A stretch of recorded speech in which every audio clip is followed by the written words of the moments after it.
the radical, fundamental principles of freedom, rational self-interest, and individual rights.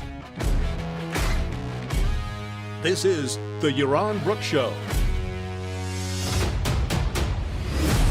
All right, everybody, welcome to Yaron Brook Show on this Thursday, December 19th. I hope everybody is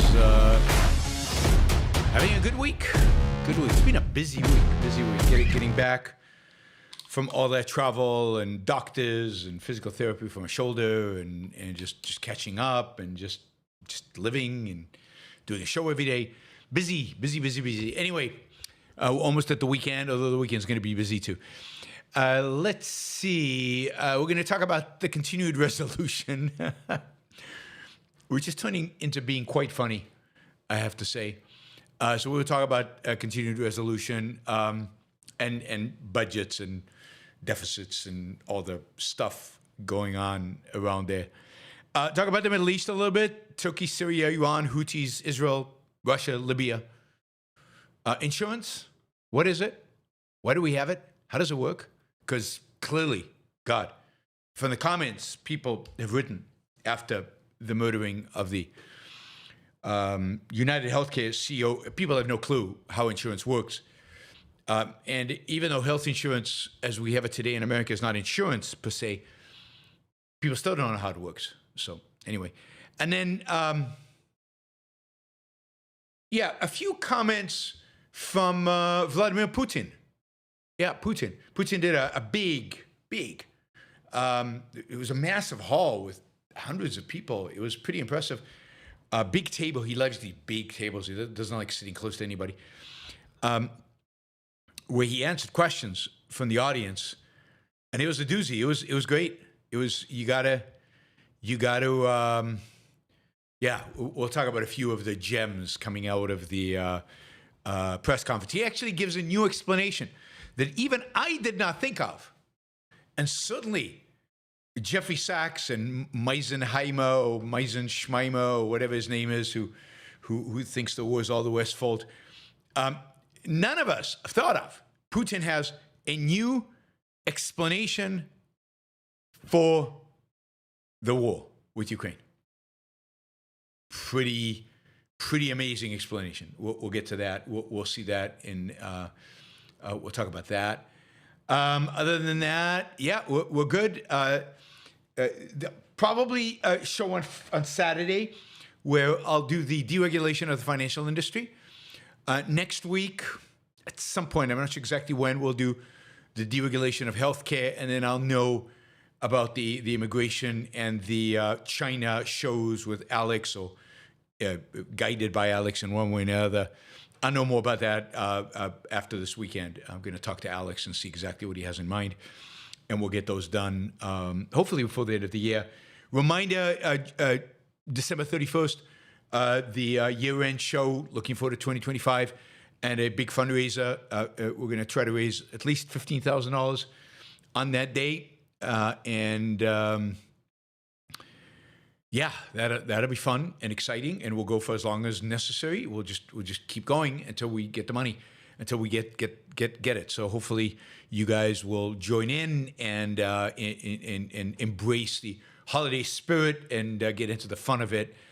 In the meantime, you guys determine today's show. So today's show will be dictated by how many questions I get. I'm available. I'm not going anywhere.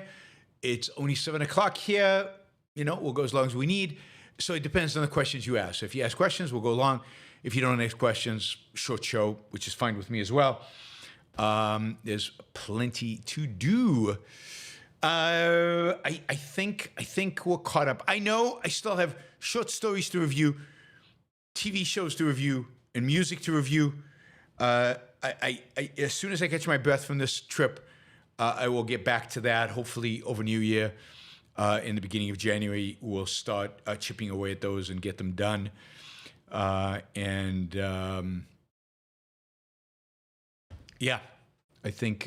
that we'll get there. We'll get there. I apologize again. I'm really. All right, let's jump in. It's been a thrilling 24 hours. I mean, you have to admit, right? I did a show yesterday, and we talked about the continued resolution bill out of Congress, 1,500 pages of pork and all kinds of provisions and new laws and new regulations and new controls, and a lot of money being spent, all kinds of stuff being spent. Some of it misrepresented by some of the people. But anyway, a lot of money being spent. $328 billion or something was the bill, and a significant increase over just continuing resolution is supposed to be whatever the government is spending now, we just continue it. And this was whatever the money's spending now, we'll continue it. And $100 billion to the farmers and $10 billion to added farmers and another $100 billion for disaster relief. And then we've got a bunch of little things that weren't in the previous budget that we'd like to add. And 1,500 pages later, you've increased government spending significantly. Anyway, we talked about yesterday about Elon Musk flipping out over this and Vivek flipping out over this and writing all over the web and everywhere. Anyway, later yesterday, Donald Trump got into it and basically supported his Doge team and basically said, all right, guys, Congressman, you're supposed to be the representative of the people, but I don't allow you to vote for this. Republicans, stand down. If the government shuts down, you cannot vote for this bill. So, so yesterday the Republicans all said, yes, sir, because Donald Trump had spoken, and God forbid they can't question or challenge Donald Trump. We live in a separation of power system of government, after all. So they basically said, okay, so government shut down. We can't vote for this bill. And then I guess today, all day, Trump hammered at Republicans, and Republicans got their act together, and they came back with a 115-page continuing resolution bill. So first, why did we get the 1,500-page one? Because again, the Speaker of the House is a pretty conservative guy. So how did we get to the 1,500-page continuing resolution bill? Well, here's the dynamic within the House of Representatives. Republicans have a tiny majority. And by the way, in the new Congress, they'll continue to have a tiny majority. I think it's 5 seats or something like that. There is a core group of Republicans who will not vote for continuing resolution bill, will not vote for it, will not vote for raising the debt limit ceiling, and will not, which means the government can borrow more money to spend more money, and will not vote for continuing resolution bill. And there's enough of those people who will say, no, we won't vote for it no matter what you put in it, unless you cut spending, we're not voting for it. There's enough of those people that Speaker of the House, in order to get the bill across, goes to Democrats and say, look, I need some of your votes to get a continued resolution bill so the government doesn't shut down. And Democrats, of course, say, well, if you're going to ask, well, here is the menu of all the things that we would like you to add to this. And if you'd probably added everything Democrats asked for, probably would have been a 5,000-page bill. So then you negotiate, and then you go to Republicans and say, okay, I've got this smorgasbord of a bill with a bunch of Democratic stuff in it. And then some Republicans say, well, wait a minute. Why are Democrats the only ones getting any pork out of this and any goodies out of this? We want some too. So then you include some Republican pork and some Republican favors, like an extra $10 billion to farmers, I think, or some of the provisions there were. Anyway, and you go back and forth, and you land up with 1,500 pages. And you do this all just before Christmas, so nobody actually reads it, because if they read it, they'd never vote for it. And then they all vote for it without having read it, because otherwise the government will shut down. What option do they have? Donald Trump comes along and says, no, you can't vote for this. And what they're proposing today, the 115-page bill, which is much smaller, it should be 5 pages, but the 115-page, he has basically, as my understanding, the House hasn't voted on it yet, so we don't know that it'll pass, but Democrats are not going to support it, it appears. So it's going to need all Republicans to support it. So those Republicans who said at the beginning of the process, whenever that was, a month ago, whatever, we will not vote for anything. Anything. Those Republicans have to change their minds. That is, Donald Trump is going to have to twist their arms. Now, again, the Republican Party is now Donald Trump's party. It's not a party of politicians. It's a party of, personality worshippers who will do whatever Donald Trump tells them to do. So Donald Trump is basically going to tell them, you all, every single Republican, has to vote for this. Otherwise, I'm coming after you, and I'm sending a law first. Musk is going to come after you anyway. So they're going to pass this maybe with the tiniest of majorities, with no Democratic vote, just Republicans. Republicans who would have voted, Republicans could have voted for exactly this bill a month ago, didn't, because Trump's not organized and because they thought they were supposed to object to all increased spending, and now they're willing to spend, and now they're willing to increase the debt ceiling or whatever. So they've given in. So that's what's happened. Now, is this a big win for us, for those who believe in limited government and shrinking government and smaller government and all of that? Well, two things to note here. One, there is a bit of a victory here. A lot of the pork, a lot of the little things, a lot of the little projects that congressmen wanted, and all kinds of stuff that they stuffed the previous bill with is gone. And with no prioritization, right? There's no sense in which they've ranked all the things and decided which ones are important and which ones are not, and gotten rid of the ones that are not important and kept the ones that they thought were really important. No, they just trashed everything out. They've kept the big stuff, continuing resolution, continuing budget spending. They've kept the big farm bill. They've kept the disaster relief side. I don't know what happened to the extra farm relief stuff, $10 billion. Don't know what happened to that. I can't find it anyway. And so it's good. A lot of stuff is out of there. Anytime you can shrink 1,500 pages to 115 in government, that is a unmitigated good thing, right? Good thing. But by the way, Elon Musk is doing victory laps and running around and showing pictures of the 1,500 bill and the 115 and everything. But here's the problem, and here's the challenge.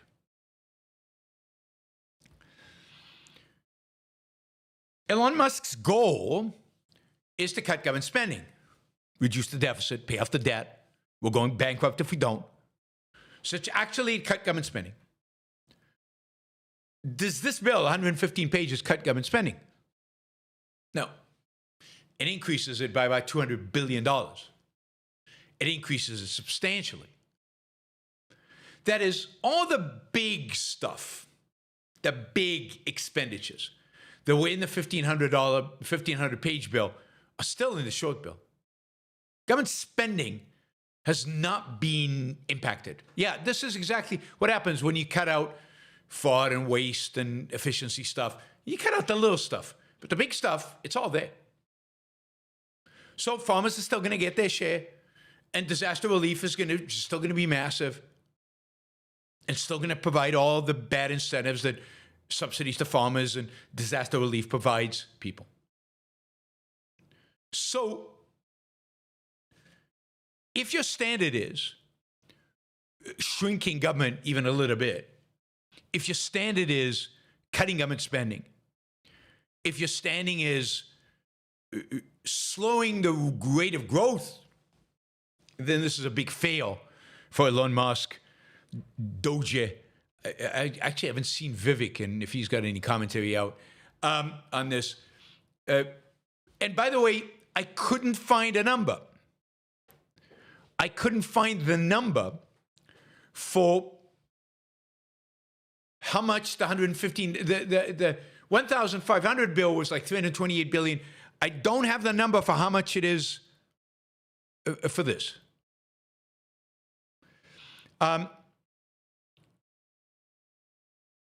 Here's what Justin Amash wrote, right? He's not in Congress anymore. On a lot of this kind of stuff, we agree completely. Other stuff, we don't agree, but this kind of stuff, we agree to completely. He says the new spending bill that Republicans are lauding, this is tonight. He just wrote this, right? Is worse than just about any continuing resolution the establishment has pushed in the past. They're extending Biden's spending levels and raising the debt ceiling by $4 trillion or more. I can't recall a time when Republicans voluntarily gave away their leverage with a debt ceiling in exchange for absolutely nothing.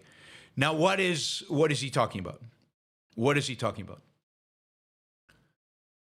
Trump today said, I'm for a deal. I want a continued resolution. I don't want to close government down. But my condition is that you do away with the debt ceiling, right? There is a law that basically says that every time Congress exceeds a certain amount of debt, the government exceeds a certain amount, Congress literally has to raise and say, okay, you can borrow more money. You can borrow more money. And they keep raising it as the deficits grow. And Republicans in the past have used that opportunity to say to Democrats, we will not raise the debt ceiling unless you're willing to cut certain spending or mitigate growth or reduce the rate of growth of spending. And Republicans have been adamant that the debt ceiling is required. It's a negotiating tool. It's a powerful negotiating tool in order to shrink or reduce the rate of growth of government.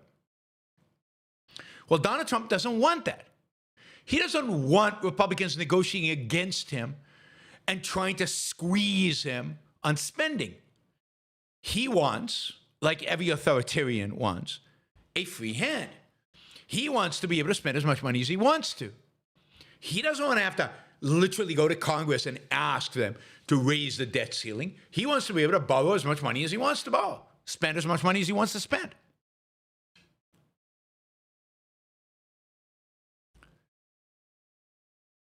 So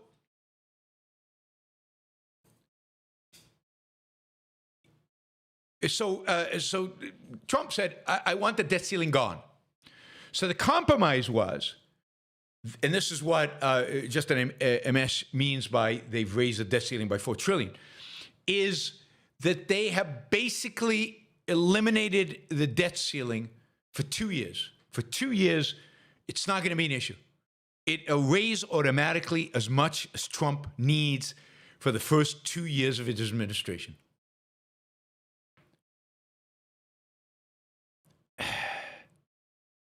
I mean, this has been a tool that Republicans have had. A tool to cut the growth of spending.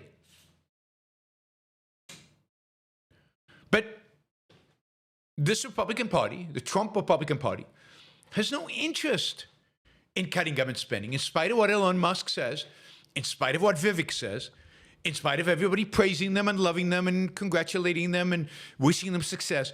Nobody actually wants it.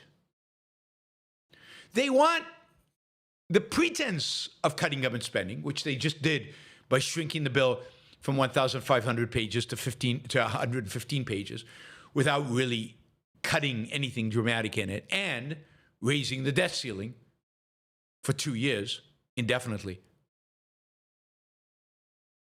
The debt ceiling is not just pure theater. It's actually being used over and over again over the last, certainly since Obama's second term, to actually reduce government spending. It's been used as a weapon because one of the things that Democrats are terrified of, they're hysterical about, is, oh no, we can't default. We can't not raise the debt ceiling. It's the worst thing possible. And Republicans have used that politically, fairly effectively, not great, but okay. And they haven't really cut spending. They've just reduced the growth of spending a little bit, better than nothing. But now it's gone completely. But the point is, not only is it gone, but Republicans acquiescent to Trump immediately, by order, and they approved this continued resolution bill, which Justin Amash says he calls it a spending bill, not a continuing resolution. He's right, because it's got this still $200 billion of new spending. The new spending bill the Republicans are lauding is worse than just about any continuing resolution the establishment has pushed in the past. Any. Justin Amash, he knows he was there when they did it, right? So again, I want to repeat, and I'll give you one more example of this in a second. They don't care about government spending. They want to spend more, not less. That's the modern Republican Party. By the way, you know who else wants to eliminate the debt ceiling because more government spending is good? I mean, Donald Trump's new ally, J.D. Vance's co-author on a number of bills, co-sponsors of a number of bills, Elizabeth Warren. She writes on Twitter this morning, I agree with President-elect Trump that Congress should terminate the debt limit and never again govern by hostage-taking. Now, you know that if Elizabeth Warren believes in something, it must be right. It must be good. Elizabeth Warren agreeing with Donald Trump, it must be the best idea in all of human history. I've often told you when Democrats and Republicans agree, run for the hills. This is an example. This is an example. Not just any Democrats. Any Democrats.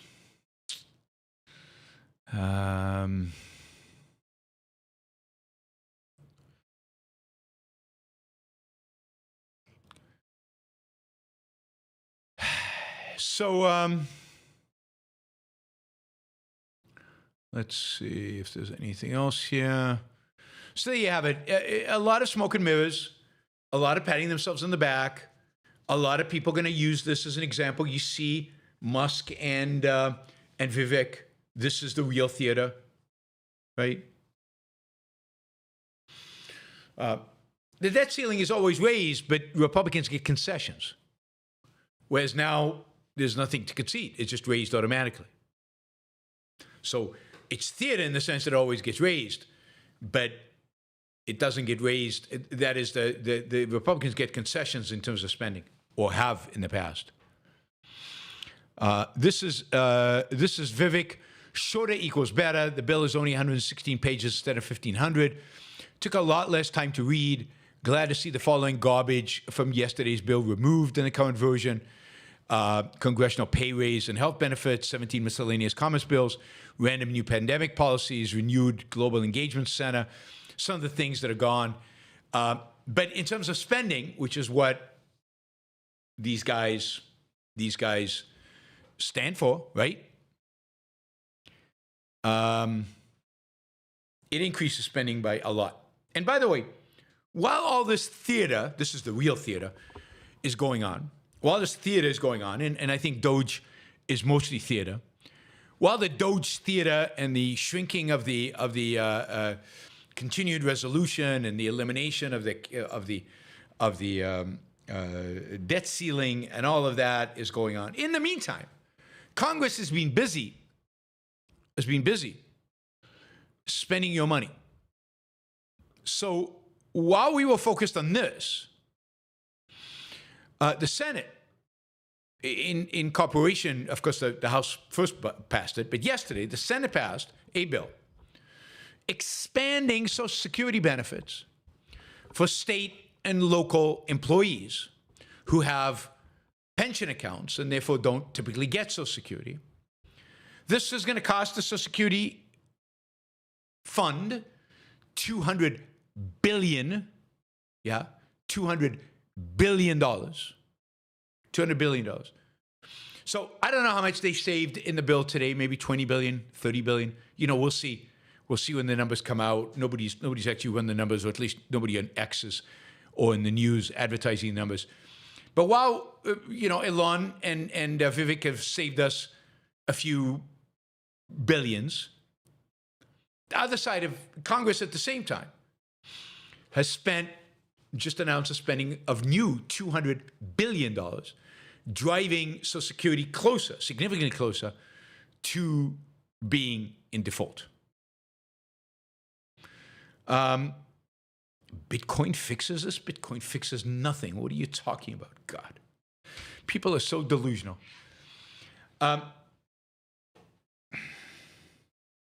Bitcoin has nothing to do with this.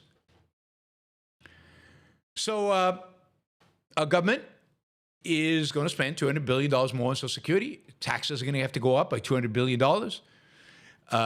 Money's going to have to come from somewhere. Maybe they'll print it. Inflation. One way or the other. While they pretended to be cutting the continuing resolution, they spent your money elsewhere.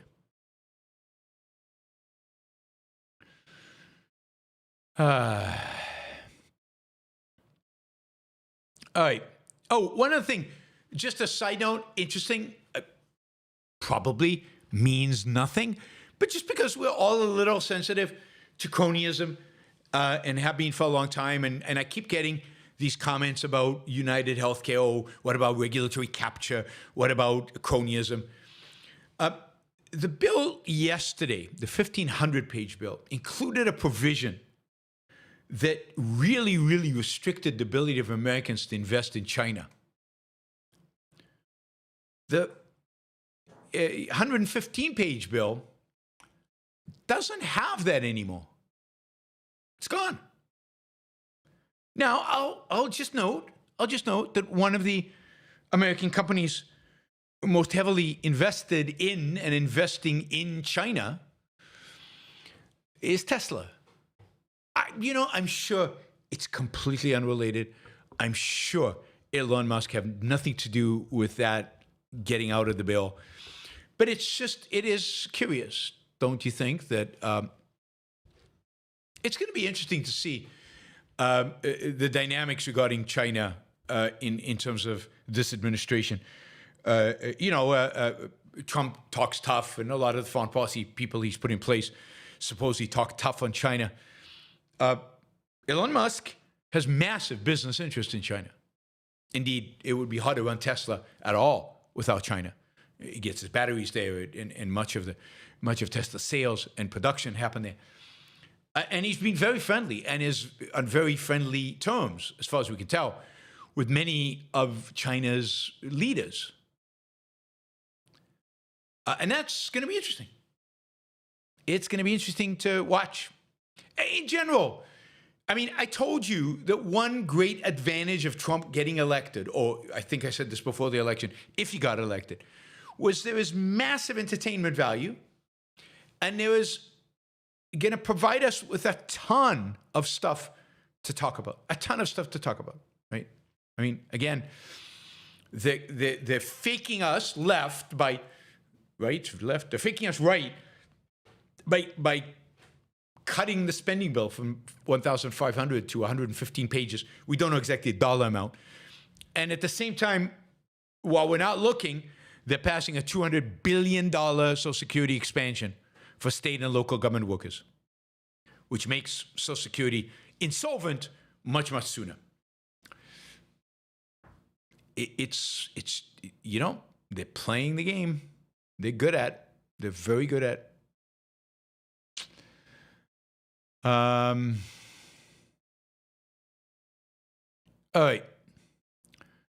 Let's see. What was the other topic I wanted to talk about? Oh yeah, we'll do a quick Middle East roundup.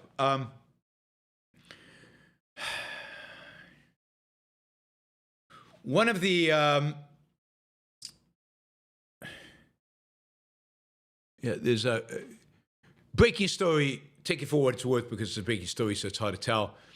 A George Mason University student has been arrested for planning a terrorist attack against the Israeli consulate in New York with explosives. This comes after two other students at the university were found with death to Jews signs, Hamas flags, and guns in their houses. George Mason, this is the land of free market economics. Okay, let's talk a little bit about the Middle East. I think dynamic in the Middle East has been changed probably forever or for a long time. What we're seeing right now, which is going to be interesting, and it's going to be interesting to see how it all plays out, is we're seeing, I think, the fading influence of Iran. Iran has obviously lost Syria. It's basically lost much of its control over Lebanon with Israel's annihilation of Hezbollah. Not annihilation, that's exaggeration. Weakening, dramatic weakening of Hezbollah. It's also been humiliated by the fact that Israel could take out so much in the strike they did a few months ago, and Iran has never responded to that. Iran's influence is waning, and at the same time, the influence of Turkey is significantly increasing. Turkey, after all, is behind the rebels who. Where do I have that? What's that? Yeah, there it is. Turkey is behind the rebels that have taken Syria. The new government of Syria, led by al-Jolani or Golani, is all supported completely by Turkey and beholden to Turkey. They are Islamists, but with, quote, moderate tendencies, like Erdogan himself. Now, for example, this regime, unlike the Taliban, is probably not going to prohibit women's education. Indeed, in the province they controlled, 60% of university students were women. But he's still an Islamist. And there's still going to be Islamist tendencies, and you're still going to have an ever-encroaching role for religion in the state in Syria. But this is part of the influence that Turkey has. Turkey also has troops and influence in Turkey. Turkey has influence in Turkey. Well, of course, in Libya, and it would like to be able to have influence in, I think, the Gulf states. I think it would like to have influence in parts of Africa, maybe Somalia, maybe Sudan. It would like ultimately to have influence either with or on Saudi Arabia. Turkey views itself as the rising power in the Middle East. Erdogan today said, and I quote, "Turkey is greater than Turkey itself. As a nation, we cannot limit our vision to 782,000 square kilometers. Those who ask, what is Turkey doing in Libya, Syria, or Somalia, they may fail to comprehend this vision and mission." Erdogan has often talked about returning to a kind of Ottoman Empire role for Turkey as the most influential power within the Muslim world, particularly the Sunni Muslim world, as a counterweight to Iran. And as Iran fades, Turkey has the opportunity to rise. Now, Turkey, in addition to everything else, it has a weak economy. It has lots of economic problems, lots of economic challenges. But it has a very advanced military equipped by the United States. It is, of course, also a member of NATO. That is, if Turkey is attacked, Article 5 applies, and other NATO members must come to its defense. Very, very interesting, strange kind of position to be in, and really interesting to see how the United States and Europe deal with this. The reality is that in the first administration, basically, Trump was quite willing to give Erdogan everything he wanted.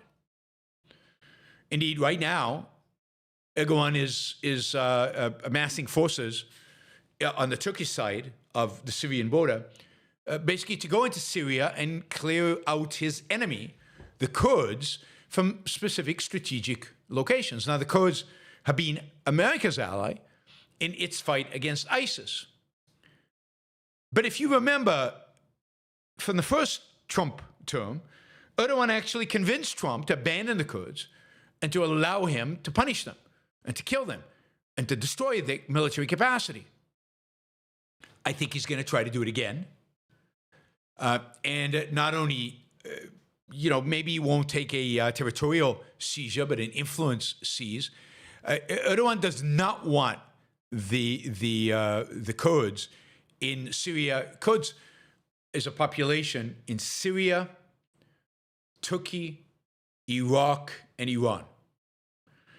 In World War I, after World War I, you could imagine the Allies actually carving out a piece of northeast Syria, northern Iraq, northwest Iran, and southeast Turkey, and creating a Kurdistan, a Kurdish country. They never did.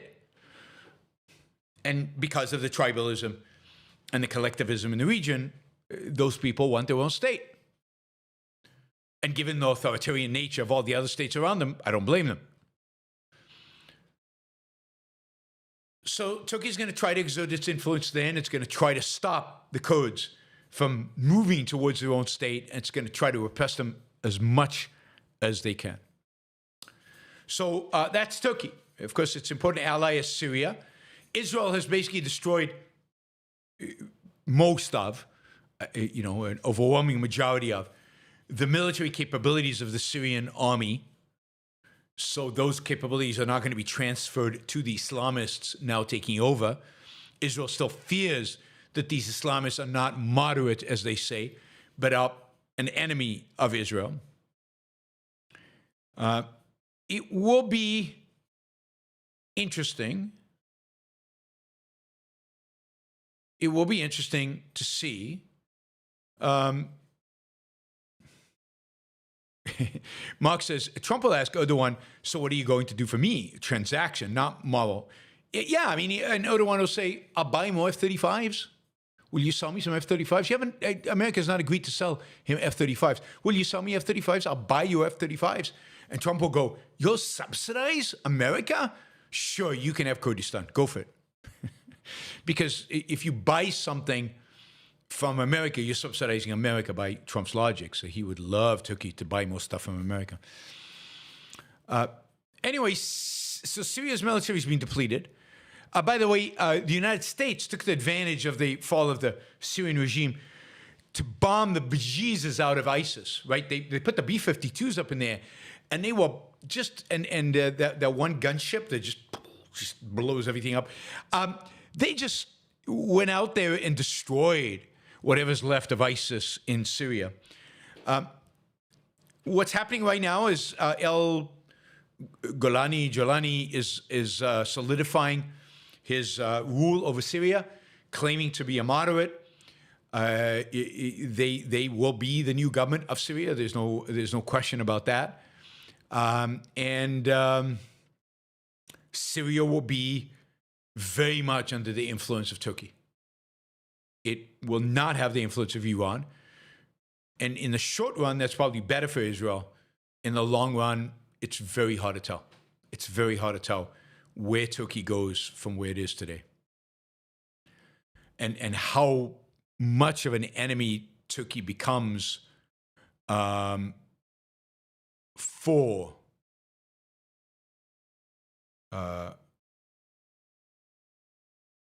Israel.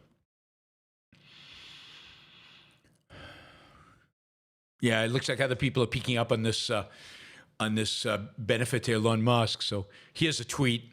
I don't know who this guy is. The GOP is giving China some major wins in the continuing resolution package. It looks like they stripped out the Chinese investment restrictions as well as funds going towards replacing Chinese telecom technology in the United States as well. Not good at all from a national security perspective. So, there was part of the bill also included the United States stopping to use or banning from use certain telecom equipment that you might have in your home, like Wi-Fi routers that are made in China that it turns out have back doors that the Chinese can access to get all your Wi-Fi information. That's in the bill. Looks like that's being stripped out of it to get to 115 pages. All right. Let's see. All right. So that is Turkey, Syria. Iran is still trying to exert some influence. So it is supporting the Houthis. The Houthis yesterday launched a ballistic missile towards Israel. Israel knocked it out of the air, but parts of it landed on a school and did a lot of damage to school. Luckily, it was nighttime and there were no students in the school. Israel, in response, and this is the difference between Israel and the United States. The United States has been bombing the Houthis for months and months, a year now, right? And they bomb weapons. They bomb weapons, and they keep bombing the weapons, and the Houthis still have weapons because they're constantly supplied by the Iranians. Boatloads of weapons keep arriving, and the Americans destroy the weapons, and then new boatloads come. And of course, the Americans won't bomb the boats, but anyway. Israel yesterday basically destroyed the 3 ports that the Houthis use in order to bring supplies into Yemen. So they basically eviscerated the port system in Yemen. So it's going to be very difficult for the Iranians to get new weapons, particularly big weapons, into Yemen, given that Israel just destroyed the ports. They destroyed the ports. They destroyed a refinery.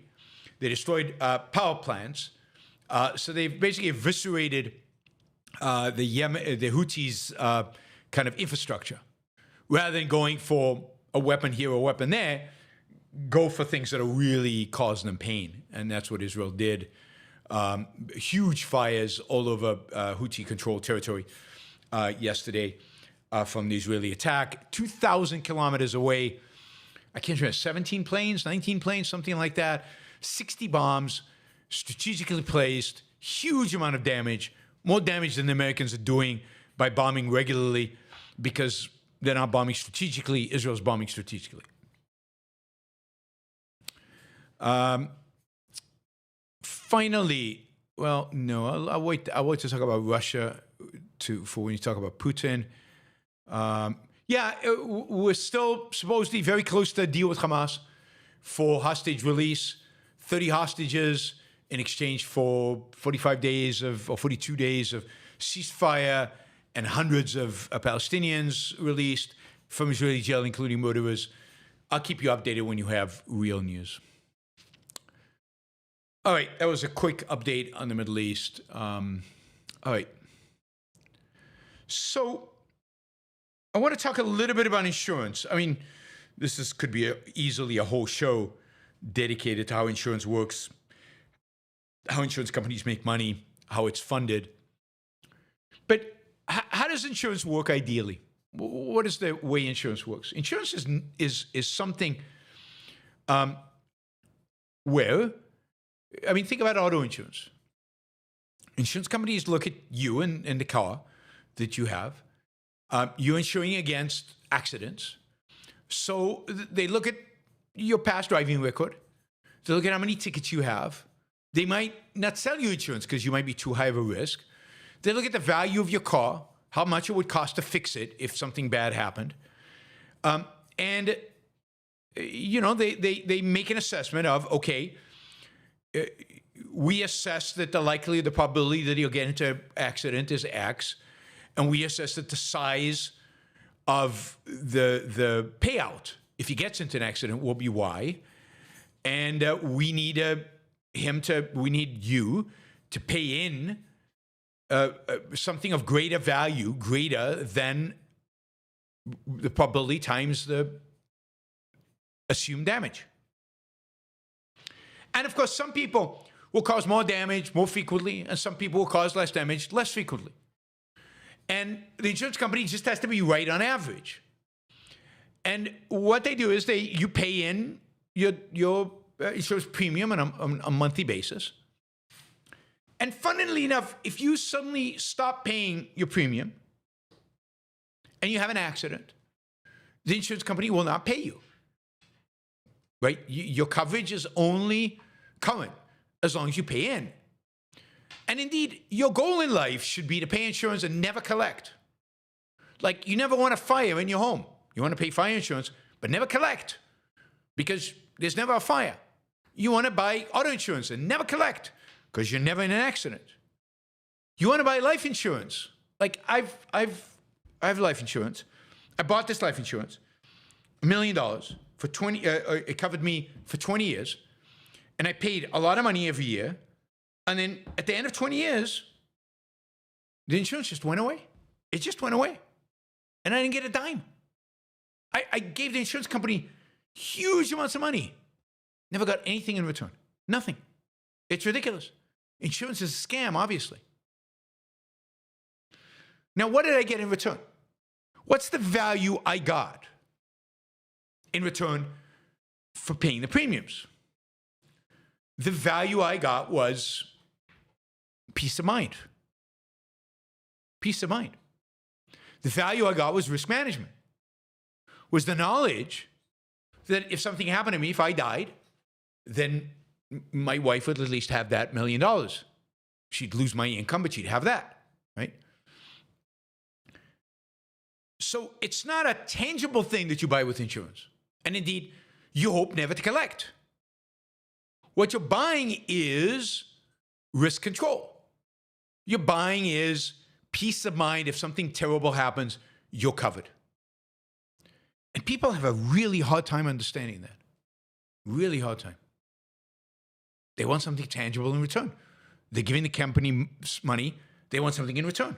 They're not getting anything in return. They can't see what they're getting. Now, how does the insurance company make money? It collects money from you and it invests it. And the way it makes money is off of those investments. It pays out every year. It pays out a certain amount because some people die or some people have car accidents or whatever. And it brings in some money. And then it has investment income. And that's how insurance companies make money. It needs to make sure, and the money it makes is really on the investment. Hopefully the money in, money out balance each other out, and the profit is the investment income. That is the ideal. Years are going to bounce around. Some years the insurance company will lose money. There were more payouts than expected. Some years they'll make more money than expected because there were less payouts than expected. And of course, this is true of all forms of insurance. Now you say, what happens when the insurance company goes bankrupt? Well, one of the things you want to look at is, has the insurance company bought insurance? So insurance companies also buy insurance to cover, the policies that they have in case that they get in trouble. It's called reinsurance. And their whole markets, insurance markets, are unbelievably complex in that sense. And there's a whole science, actuarial science, that deals with the money coming in and what to expect, and the money going out, what to expect, and all of this. And it's, if you get an actuarial science degree at university, you're going to make a lot of money because it's sophisticated math, although AI probably does a lot of this, but it's sophisticated math. Not a lot of people do it. Not a lot of people know about this profession. And people who are in the profession make a really good living. And there's huge demand for it. Actuarial science. And it's a massive market out there. Insurance, reinsurance, and then insurance companies are some of the biggest investment funds in the world out there. No, reinsurance was not the 2008 crisis. All right. Now, health insurance is a little different. And the difference is that with health insurance, they are not allowed to assess your risk. Now, they can assess it somewhat by age. So depending on the age, you might pay a different premium. But they're not allowed to actually assess your risk, your health. And as a consequence, it's a messier game, if you will. It's rougher. It's more difficult. If you're healthy, you're paying a higher premium than you would otherwise pay. If you're sick, you're paying a significant lower premium than you would otherwise pay. So the way health insurance in the United States is set up, it is a way for the healthy to subsidize the sick. Pre-existing condition is just one form of that, where we now insure pre-existing conditions. So the insurance company knows you have a condition, and they still have to insure you. But the point about insurance in a free market is they would come and test you and check and see exactly what health you were in. And they would also, maybe, they would put a health tracker on you and assess how much exercise you do, how good or bad you eat, what's your metabolism like. Like, think about insurance companies who today put trackers on cars and only charge you based on how many miles you drive. But that also allows them to monitor your driving habits. Well, imagine if health insurance companies could do that on you. Now, that would provide you an incentive to behave. You'd get, the incentive would be lower premiums. But that's not allowed. So health insurance companies do it all on averages. And then when you get sick, you go to the doctor prescribes something, and he has to get permission from the insurance to pay it, because what the insurance doesn't want is basically for you, for now, basically you've bought insurance, you paid them, and now they have to cover all your healthcare costs. And what they don't want is for you to abuse that. Like to overconsume healthcare, which is very, very, very, very likely that you will overconsume healthcare, given that you're not paying for it. The insurance company is paying for it. And you're not paying what I'd call an accurate amount to the insurance company. You're not actually paying an amount of money to the insurance company that reflects your risks, which you know how much risk you have. So you could easily overconsume healthcare. So the insurance company has to monitor the claims. And as a consequence, it's going to not approve some of them because they worry that you're overconsuming, because the incentives are screwed up. Incentives are screwed up.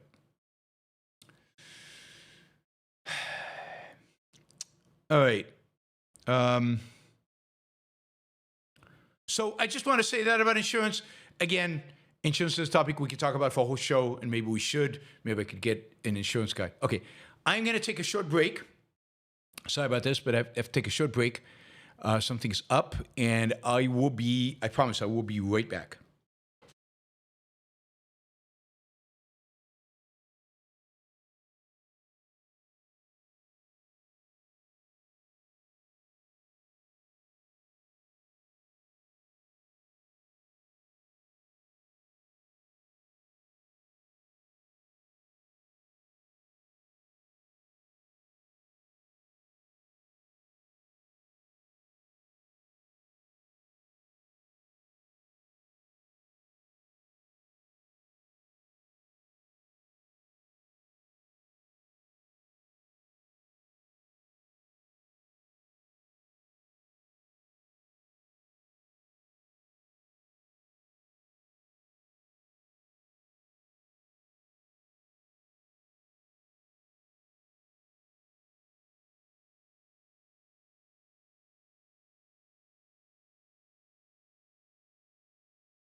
All right, sorry about that. All right, one last topic, and then we'll turn to your questions.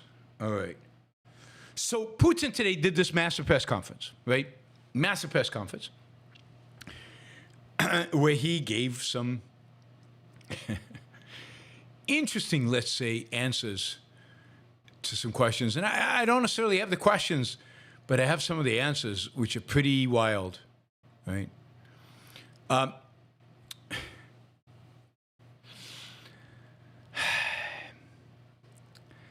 So, with regard to why he started the war,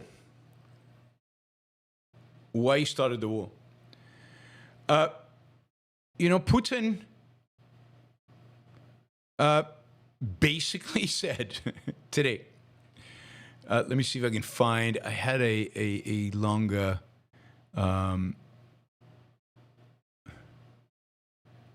yeah, I can't find it. Anyway, he basically says,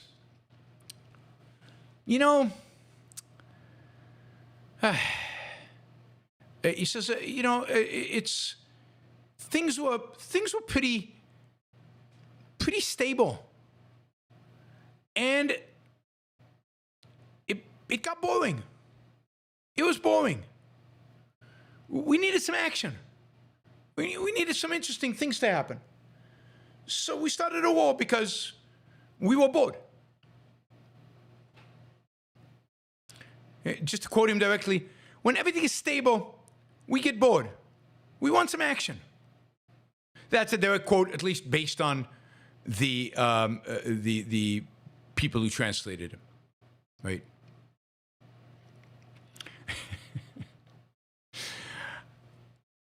There you go. I mean, I don't think anybody saw that one coming.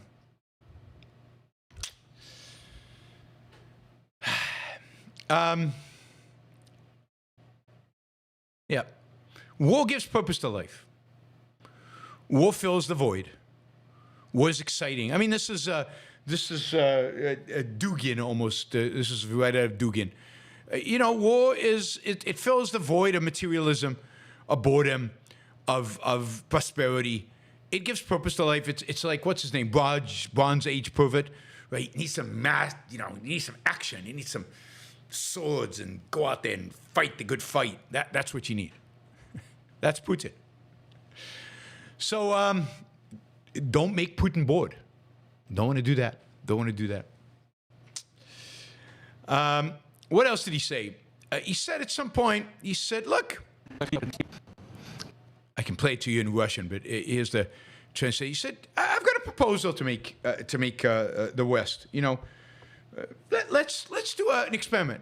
Let's do a trial here to see whose technology is better.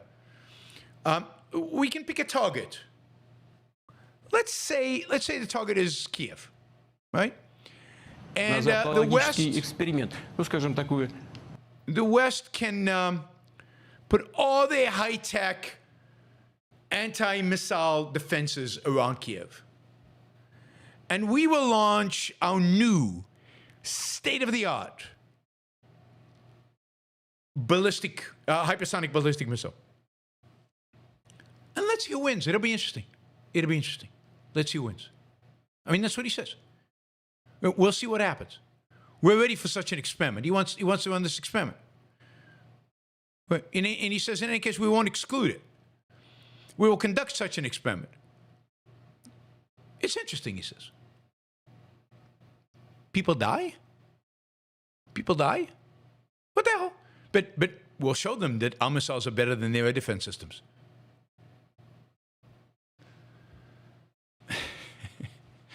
I mean, this guy's delusional, insane maybe. I mean, he's delusional. He's really crazy. And he's like, I get it. I mean, him and Donald Trump, it's the same kind of character. It's just Putin says it with more dignity, and he's more articulate, and he's more cool-headed about it. But he says the same insane things. He's obviously more extreme than Trump. Trump wouldn't even say this. And then he was asked about Syria, and he says, we didn't suffer any defeat in Syria, and we've achieved our goals there because the factions now in power, which he used to call them terrorists, now they're factions, actually are very moderate. And we want to send them humanitarian aid via the military bases that we want to keep. also, we couldn't do anything because we didn't have any ground forces there. There have been ground forces there for years now. But so he's denying defeat in spite of the fact that they were defeated. He's denying that they suffered a real loss here.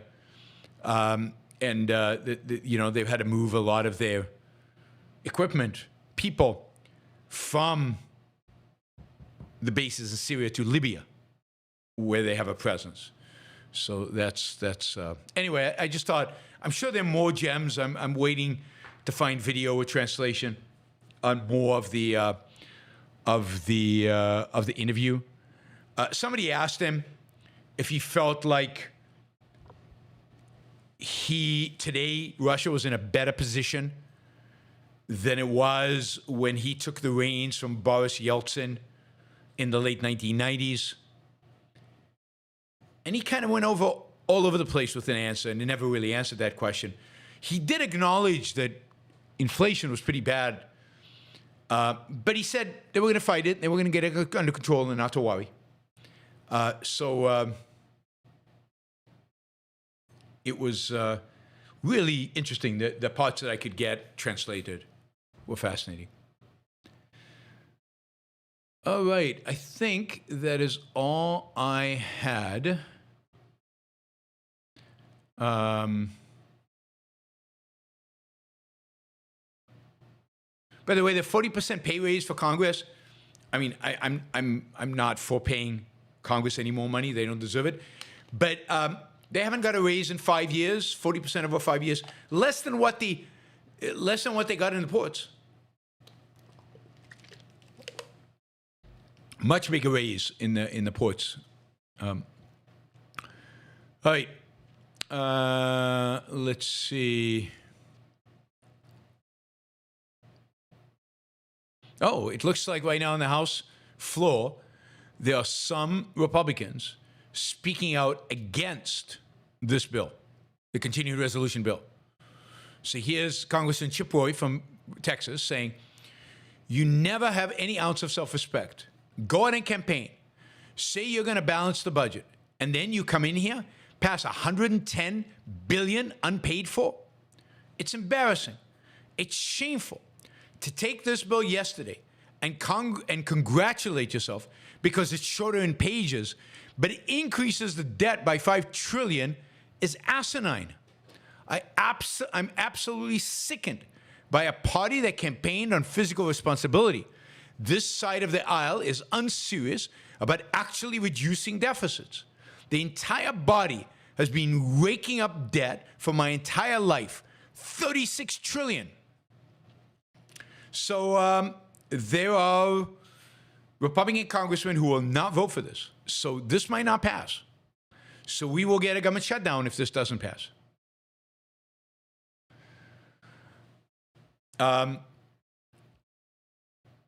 Chip Roy tweets. He says the old bill had $110 billion in deficit spending, unpaid for. Zero increase in the national credit card. That's the debt ceiling.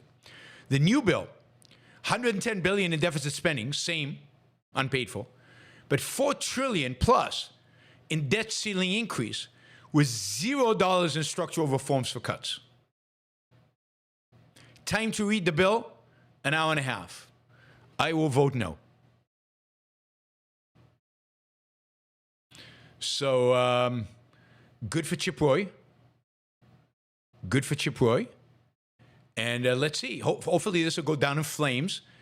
If it does, that will teach Elon a lesson in politics. If you want to get a bill passed and you don't have Republican support, you're going to have to give the Democrats something. Or not. But, or you don't pass the bill. That's fine. But you have to make a choice. There's no issue but to make a choice.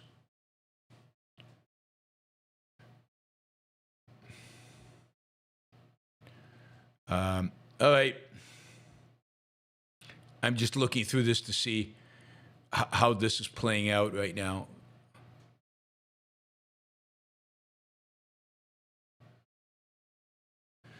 All right, let's skip that. Let's go to your questions. Not doing too well in the super chat today. So reminder that this is how we fund the show. It's from support from listeners, viewers like you.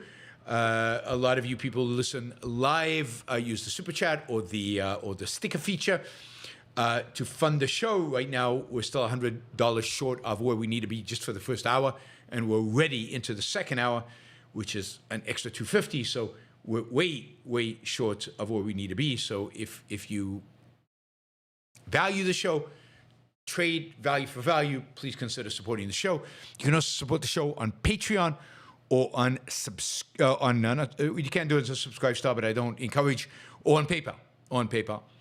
And I want to remind you that Alex Epstein is a sponsor of the show. alexepstein.substack.com, where you can find Alex's talking points on all things related to energy, environmentalism, and climate change.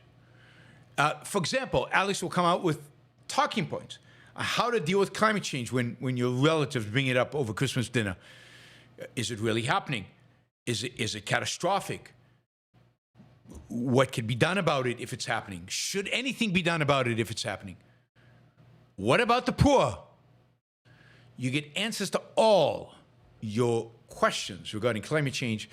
alexepstein.substack.com. Sign up today and be better informed about all these issues that are everywhere these days. All right, let us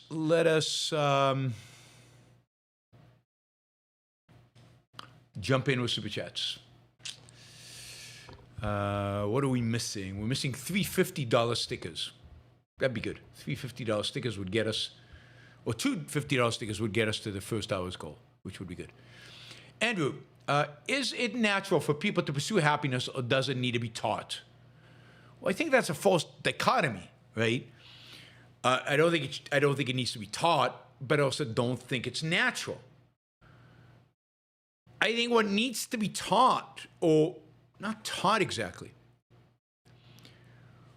what needs to be embraced, what needs to be articulated, what needs to be accepted, is the idea that your life is yours. That you should strive to live a good life. And that happiness is the manifestation of such a life. It's how we feel when we live a good life. So, self-interest as a moral code needs to be taught. What needs to be taught are the ideas, the principles that lead you to a good life, that lead you to happiness. That cannot be assumed. That is not knowledge. People don't know how to achieve happiness. So how to achieve happiness needs to be taught. The moral code of self-interest, rational self-interest, needs to be taught. But, that people don't need to be taught to pursue happiness. They need to be taught that it's worthy to pursue happiness, not to pursue happiness. And they need to know the methodology of how to do it in a sense of the moral virtues. They need a moral code. And moral codes need to be taught. You're not born with it. That's the whole point. Right? And you're not born with some desire to be happy. So you need to be taught that it's okay, because happiness is a consequence of achieving your values. And all of that requires effort. Right? You need to figure out what your values are. You need to put in the effort to achieve them. You have to figure out the principles guiding your life, figure out a moral code. Even if you're taught it, you have to validate it for yourself. And only then, in a sense, is happiness a goal to be achieved.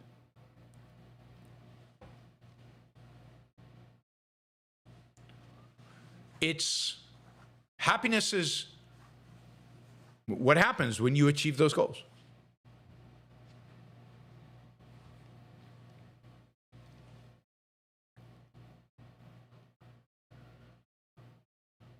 Not your average algorithm. During Trump's first term, the left gave itself permission to get nutty, declare war on police, let everyone out of jail. I don't know about that. Bludgeon business with regulation. That's not new. And vandalism. Do you see that happening again? I mean, I don't know. It will depend on whether they've learned their lesson or not. You would think that they would have learned the lesson that defund the police and woke basically backfired on them. They should have won this election. They should have beaten Donald Trump in 2020 by bigger margins. But it's exactly these kind of attitudes that get them in trouble. Now, I don't think anybody's learned anything about business regulation, but the vandalism, warn police, woke, all the woke stuff, that we'll see. Some people in the Democratic Party have learned it, but whether it's filtered through, whether it's really sunk in, whether it's been integrated by the powers to be, I just don't know. I just don't know. It's going to be interesting to see. All right, breaking news. Republicans failed to pass a bill to keep the government open that they negotiated with themselves after detonating a bipartisan deal that they had negotiated with Democrats. Yep.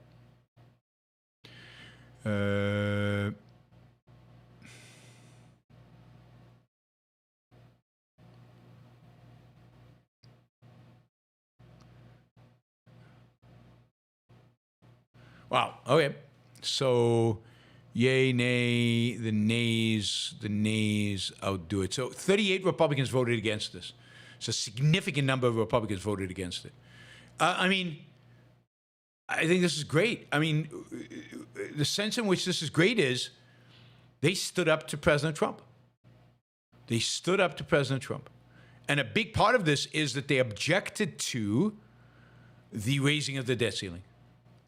So the fact that 38 Republicans stood up to President Trump is a good sign. Maybe there's still life in the Republican Party. Maybe there's reason to be hopeful. Right? 172 Republicans voted for raising the debt ceiling. Interesting. Okay. We'll see where it goes from there. We'll see what Trump has to say tonight. All right, thanks. James, do you ever feel the vast majority of people aren't worthy of philosophy you're sharing with them? Casting pearls before swine. Perhaps there is no other way to change a culture other than to roll around with the pigs. Well, I don't roll around with the pigs. I don't know what you're talking about.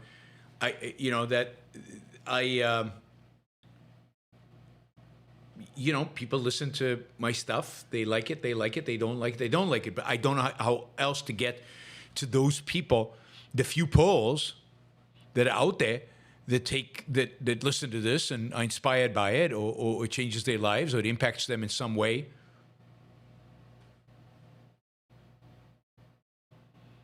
So I just don't understand the alternative, right? And I don't know what rolling around in the mud with pigs is, right? I don't hang out with them. I don't party with them. I live my life. I do my thing. I go. I speak. They either has an impact on them or it doesn't have an impact on them, and on we go. So it's not like I'm handing them cash and they go out and spend it, right? I'm giving them information and knowledge, and those of them who don't want it, don't take it. They literally don't take it. And, I'm not any poorer for it. And they're not any richer for it.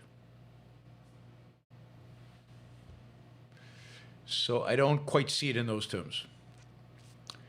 Jennifer. Let's see. I worked in risk control at CNA Insurance. One of the things we did was help businesses be less risky, made us money, and kept people from getting hurt, building burning down, etc. Win-win. Yeah, exactly. But that's because you're allowed to do it. Health insurance cannot help you be healthier, which is what they'd love to do. And I think, in a proper society, in a free market, health insurance would be involved in our lives. They would actually be encouraging us to be healthier.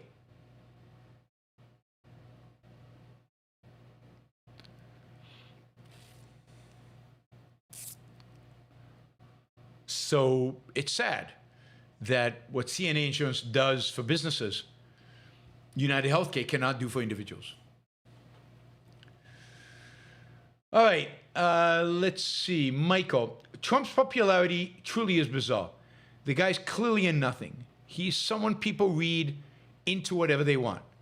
Yeah, but he's got a big personality. People like that. He says what he thinks. Not exactly right because he doesn't think, but he just says stuff which people I think admire. And he seems to, not really, but he seems to be a fighter. That is, fight for what they believe in. And yes, people read into him what they want, but more importantly, they don't want anything. They project the fundamental want onto him, and then they want what he wants. They want what he wants. It's pure personality worship. A big chunk of Trump supporters are just personality worshiping. They just will do whatever Trump wants.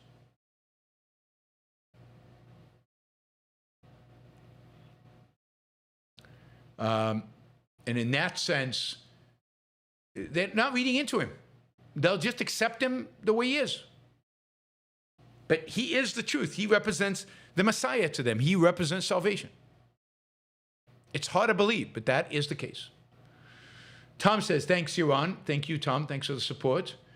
Baker, if you're an industry where government forces you to pay certain insurance, is it moral to falsify the info you give so as to lower your premiums? No, I don't think so. Because while you're being forced to do it, it's not the insurance company's fault. The insurance company is not the one forcing you. So if you're buying it, I'd say if you were buying it from a government agency, then yes, to some extent, it would be okay to falsify. But if you're buying it from a private business, it's just not right, because the reality is that they're in business. They're assuming you're telling the truth. You're assuming they will deal with you on up and up when the time comes. They're a victim of government oppression and government, intervention, just like you are. They're being forced as well. Not your average algorithm. I don't believe nihilism is such a small fringe problem. I think it's deep and it's everywhere. Trump may be the catalyst for some type of nihilistic implosion. Well, I guess we will see. The elements of it everywhere, certainly, and Trump certainly symbolizes a big chunk of that nihilism.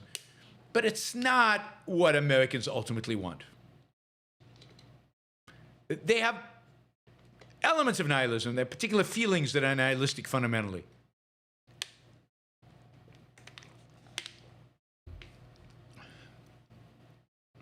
But I hope you're wrong. But I wouldn't be surprised if you're right. What is the difference between erotic and pornographic? Oh, God. I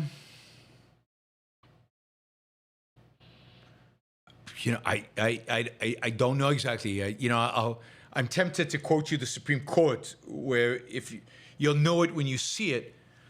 I guess it's the level of the explicit nature of it. Oh, here's a good one way to think about it. Maybe it's not the ultimate way, and it's not a clear demarcation, but it's a way to think about it. I think the erotic recognizes the emotional, spiritual element in sex. So it shows you the sex act in the way it's photographed, in the way the couple interacts with one another, just in the way it's done, that suggests, Jennifer says, romance, some emotional, spiritual connection. And by the way, it could be pretty explicit, and it could be super passionate, and it could be pretty crazy, but it's not just the pure materialism of porn, which is just sex as machines, sex as athletics, right? Sex as athletics. So I don't think it's the level of explicitness, if that's a word. I think it's the aesthetic element of what is it showing? Is it showing sex as purely material, athletic activity, or is it showing sex as a more emotional, more connected experience? I think that's the difference between erotic and pornographic.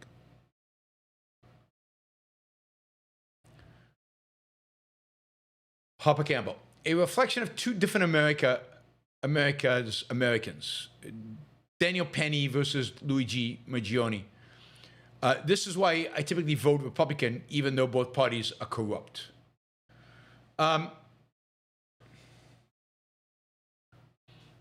Yeah, I mean, I don't know. I don't think Daniel Penny represents Republicans, and I don't think Luigi represents Democrats. And there were a lot of Republicans among the people who celebrated Luigi. And I think a lot of people supported Daniel Penny for the wrong reasons, even before there was information enough to know that he was innocent. So I think it's, yeah, I think it's too simplistic and too much of a generalization. Clark, do you think the welfare state has been undermining the energy level of the culture, not just the recipients? Yeah, absolutely. I mean, it undermines it through the level of taxes you pay, which decreases your motivation to work hard, which is just depressing because half the year you're working for the government or for the welfare recipient. So it's harmful to everybody. And the energy, passion, engagement level in the culture and the resentment, right? So the welfare state creates resentment across the board. And that resentment chips away at the sense of life and chips away at the energy, if you call it, of a culture. Absolutely. Jacob, can we PayPal the New Year's super chat so YouTube doesn't take the cut? Will it count towards the goal? Yes. So just when you PayPal, just write that it's towards the year-end goal.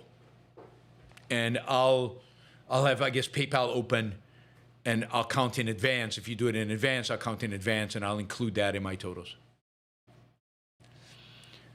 Dren, if we're not willing to fight Russia, and we're not willing to let Ukraine win for fear of escalation, then is giving land for peace the only move?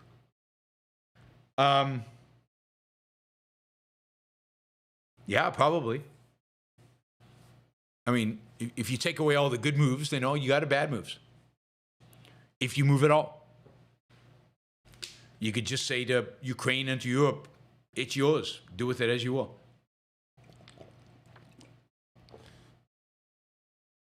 Maybe you stay out of it. Andrew, is altruism the essential influence causing the national debt? Well, yeah, well, altruism, unreason, corruption, inertia, stupidity. But altruism is a big chunk of it because how can you cut their budget? How can you cut that funding? How can you take away their money? How can you?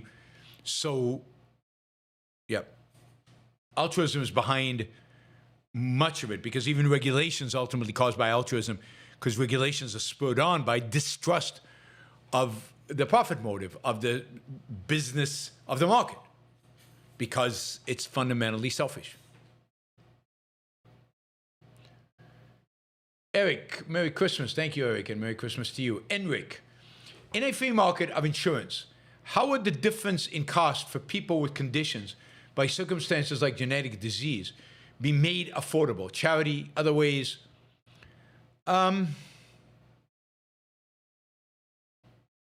It's hard to tell. You might have to. I mean, here's something that I've heard people propose. Parents could buy an insurance policy against pre-existing condition well before they conceive, well before genetic testing can be done, or well before the baby's born, depending on the kind of genetic pre-existing condition. So you could buy a policy that basically would cover any health costs that derived from a genetic disease that made a person uninsurable for that disease. You can be insured for other stuff. So it's just a matter of when you buy the policy. You could buy it early enough and do that. I think that's a proposal John Cochrane came up with a few years ago. And I think the bigger point is markets are very creative about solving these problems. There's clearly a need for a product to deal with the expenses of a pre-existing condition that no insurance company, once it's known, would be willing to cover. And one way to do that is to buy a policy in advance, in a sense of being born, to cover them. And you could actually, because insurance has to be renewed, you could actually renew the pre-existing condition coverage every few years, so that when you do your insurance policy, if there was now an existing condition, this other policy would cover it.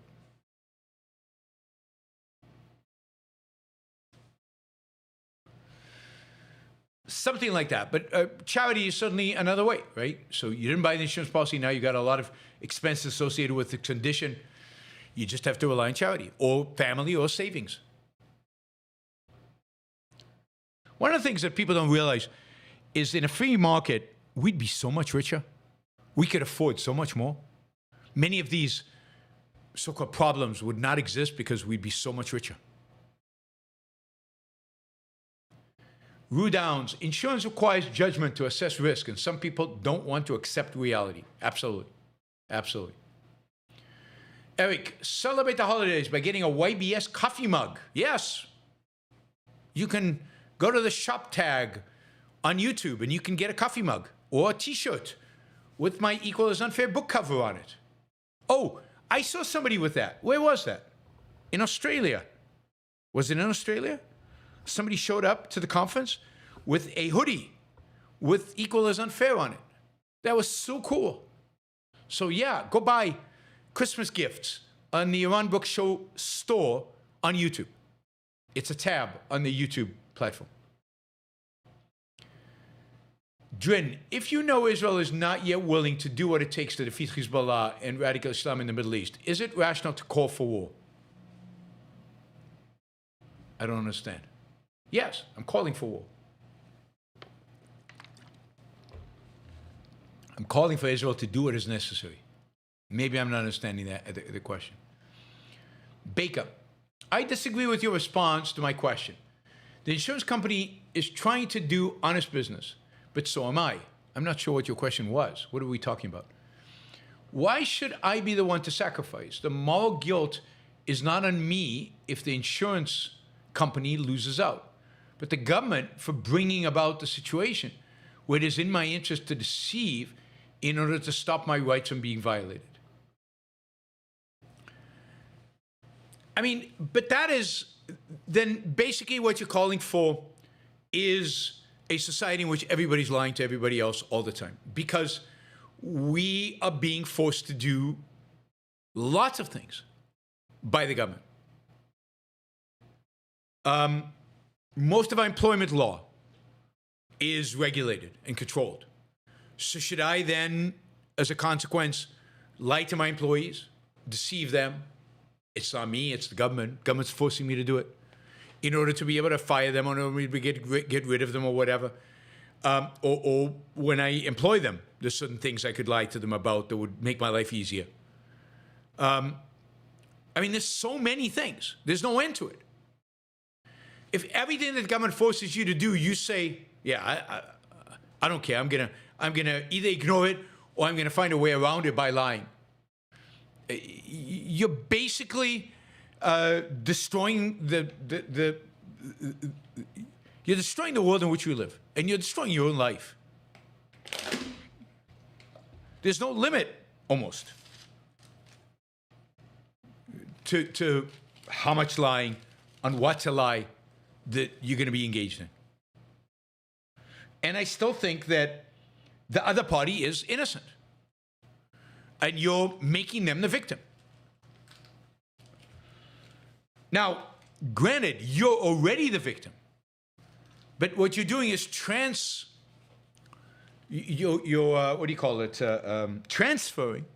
the cost of the victimhood to somebody else without their consent. I don't think that's right. You're the victim. You should be pissed off at the government, and I don't think you should transfer the cost of that to the insurance company.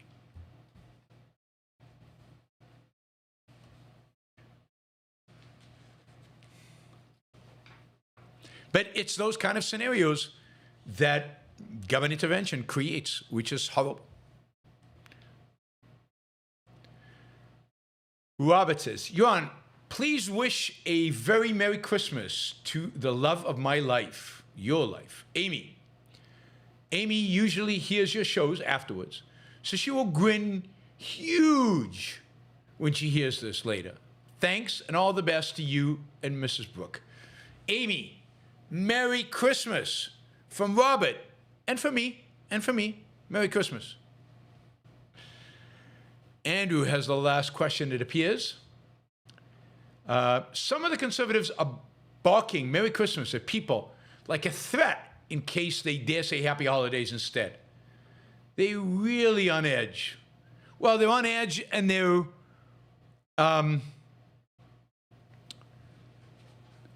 they are emboldened by Trump. They're emboldened by Trump. Now, I, for one, like saying Merry Christmas, so I say Merry Christmas, but I know exactly what you mean, that for them, it's not about being merry in Christmas. It's about sticking it to the left, to those people who don't like Christmas.